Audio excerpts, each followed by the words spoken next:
I've been reading the book Money Talks, How to Make a Million as a Speaker by Alan Weiss. And I've only read the first 3 chapters. I haven't even read the whole thing. But there is such incredible, heartfelt, and genuinely amazing content that I felt compelled to share it with you.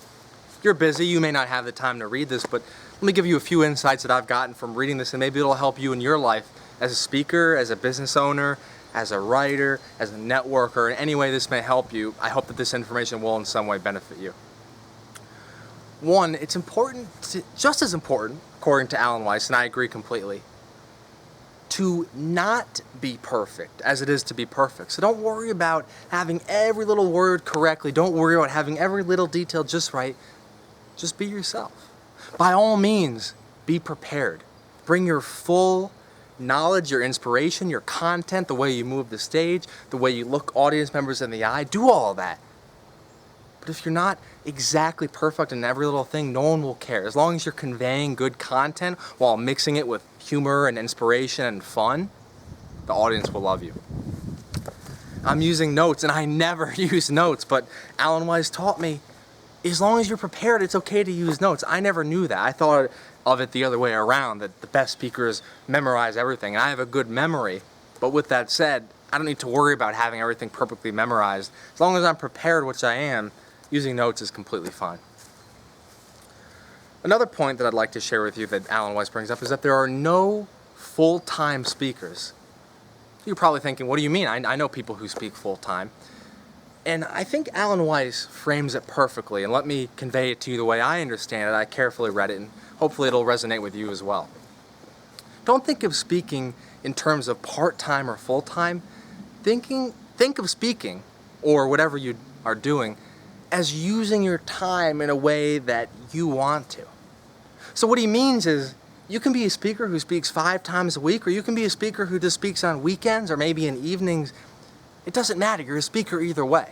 No one speaks every day, all day, and that's why he's saying no full-time speakers, because there are no speakers who are speaking from 8 a.m. until 6 p.m. Monday through Friday, 50 weeks a year.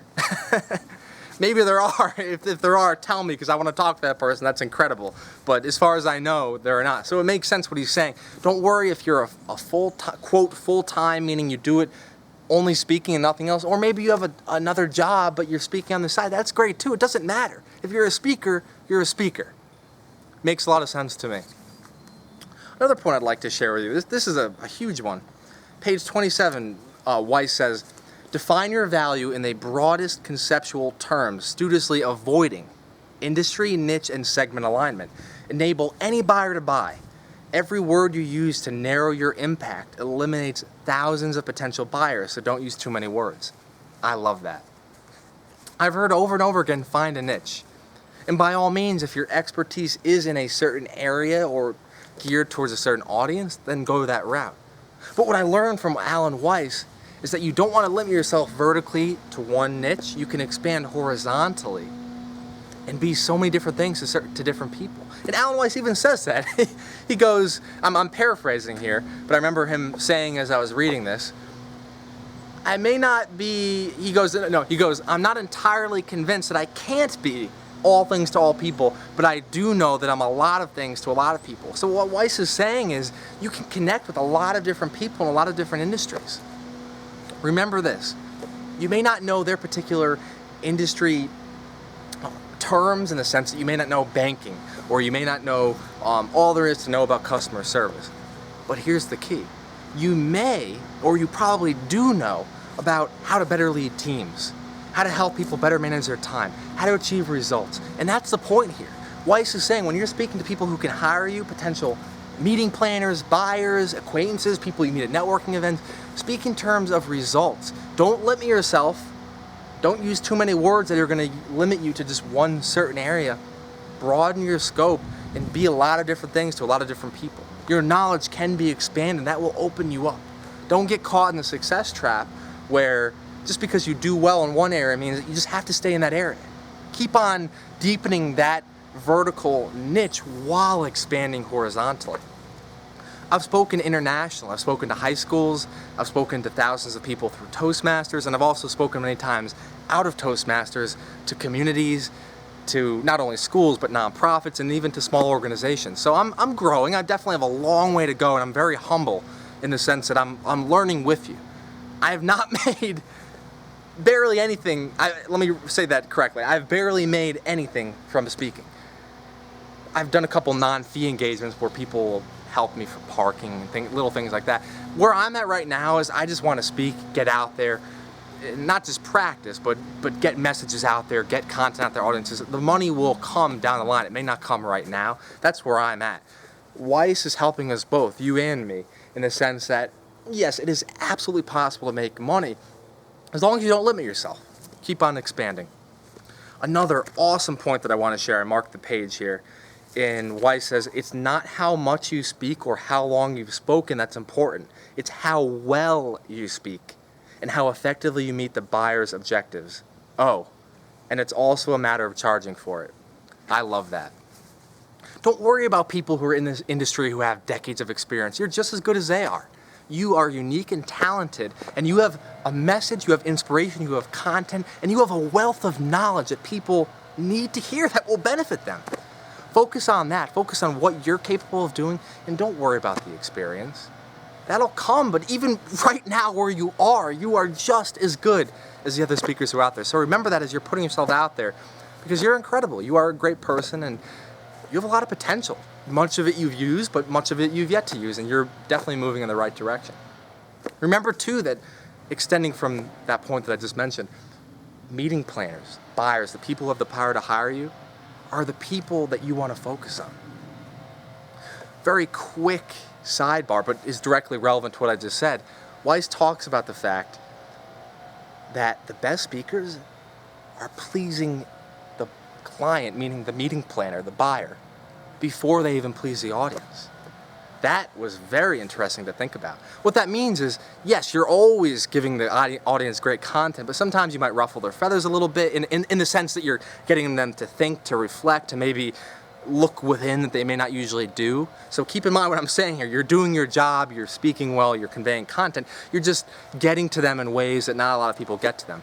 That pleases the buyer because that's what they want. They want results. They want people to change, and that's what you can do. So remember this, when you have a website, when you have marketing materials, you're gearing it towards the people who can hire you. I love that because we all want our friends and family to see what we're doing. That's all great. But remember, friends and family probably aren't going to get you that paycheck that will help you cover the mortgage.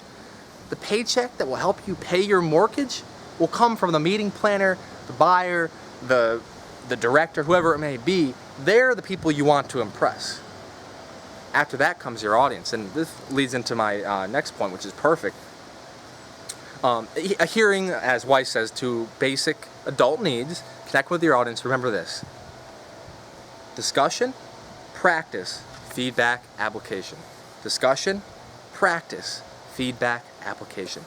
It's not all about preaching to the audience. It's about discussing it, mixing in humor, using YouTube videos, and then practicing it in the moment. Get them to write things down. Get them to reflect. Get them to think about how what you're saying can not only change their life in that moment, but a week from now, a month from now, a year from now. How will it help them make more money? How will it help the company make more money? What are ways that they can collaborate better with the teams and make a permanent and long-lasting impact on their organization? From that practice point, go into feedback. How can they get feedback from their teammates in that moment while you're speaking? Maybe you take a break from giving your content and you allow it to be a more interactive and welcoming session where people can literally engage with the people they're sitting next to in the moment. That feedback is crucial because as people are writing down things, reflecting, thinking about it, learning it, and applying it, they're going to be able to realize exactly how this stuff can benefit them. As you can tell, I'm very excited about it because it resonates with me. I felt like this is a message I needed to hear 3 years ago, but I'm still pretty young, so I'm okay. What I mean by that is I used to think it was all about a speaker just talking the whole time. By all means, by definition, speakers are conveying information, they're talking, they're speaking, that's great. But remember, as I just said, it's about the audience literally engaging it and internalizing it in the moment through that practice, through that feedback, through that application. And when I say application, that's the final point of this specific point that I'm mentioning. It could be immediate, as I said, but it may be delayed. It may be with their team the next week, the next month. It may be something they use in meetings.